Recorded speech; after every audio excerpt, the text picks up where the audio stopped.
July 9th, 2014. I'm over at Above Top Secret, and what I'm looking at is a theory. Let's make that clear right now. This is just this person's theory, but we are going to match up the July date here with quite a few other, we'll call them coincidences, if you believe in coincidences, and we'll go from there.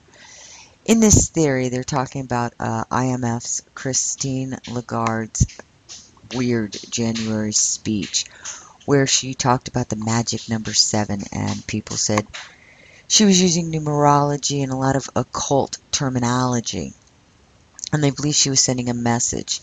Well, this person believes that at 2:24 in the video, when she said 2014, you drop the 0, 14 two times 7, and he says you can hear it as 2014. You drop the 0, 14 two times 7. He puts together 14 times 2 is 28, and he believes it's possible. He asks a question here. Drop of the USD on the 28th of July, 7th month in 2014. He thinks July 28th is the dropping of the USD, or whatever the 0 is referenced here. Now, I will go ahead and put the video of Lagarde in there so everybody can listen to this weird speech that she gave. It's short and it's very strange, which is why it's been a hot topic lately. But let's go back to the July date.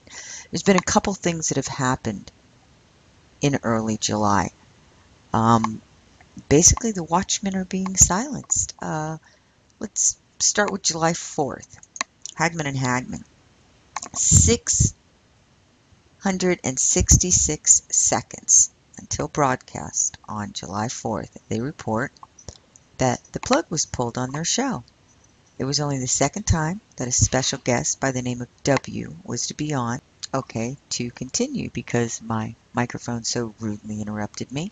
He was calling in from a secret location, and a series of events happened that boggled the mind. The complete details of the night are described at their website, which I'll show you in just a second. But long story short, after describing the type of equipment and setup they have to guarantee that their show always airs, the article provides the details about their expected guest. It was the second time W was to be on their show. Doug Hagman has met with him face-to-face for hours of meetings, and he's an intelligence insider with credentials and experience, considered a trusted source. Here's the Hagmans who pulled the plug on this broadcast. And Doug Hagman, if that's indeed the case, and only if that's the case, and the dogs of war have been released from their cages, and we are quite far down the path toward full censorship. If that's the case, then may God help us all. Now, down here it tells you what happened. Our guest, the Red Phone and SWAT, took a few attempts. They were able to make contact with their scheduled guest, known to their audience only as W, an intelligence insider. He said, we know him well, we've met him face to face, many hours in meetings with him, they know his background. For this specific broadcast, our guest decided to connect from a particular public location using a mobile service. There was a valid reason for this, and it was decided and established in the days before the scheduled broadcast. Location was only known to 2 people, him and me. My son and co-host did not even know Doug Hagman is writing this. It is important to note that this was only a second appearance that was scheduled in advance. His first scheduled appearance on May 2nd, 2014 was plagued with sound issues and disruptions. This time, however, it seems like someone wanted to send a different message, or perhaps it was mere coincidence. After all, sometimes stuff just happens. It should be noted that W has appeared on a program before. His appearance was spontaneous and unpublicized. Now, this is what happened to W at his secret location.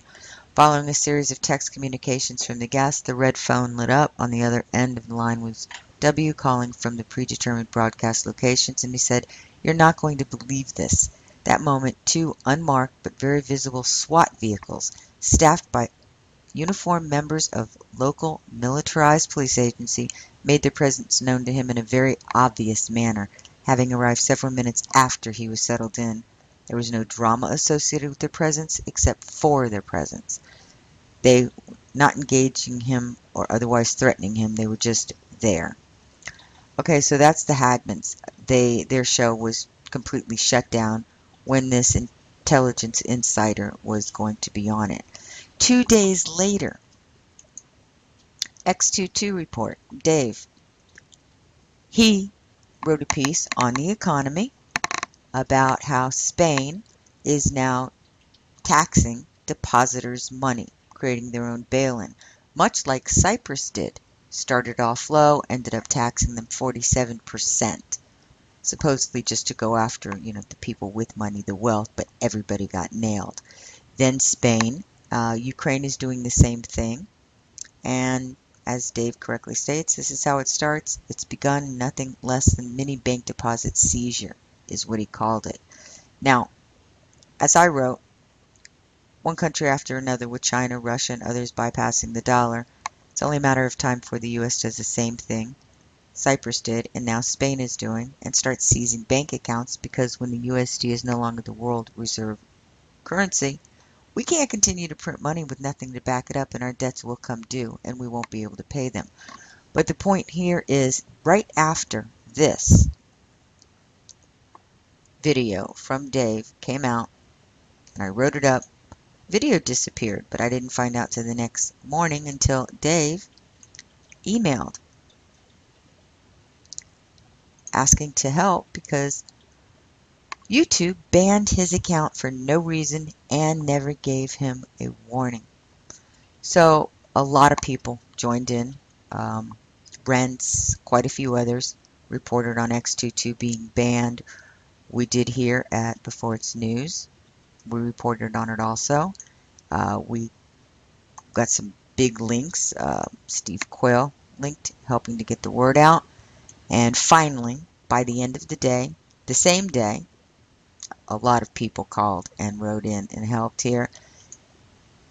He emailed saying he wanted to thank everybody for the hard work that went into getting his channel restored. The point here is people are being silenced.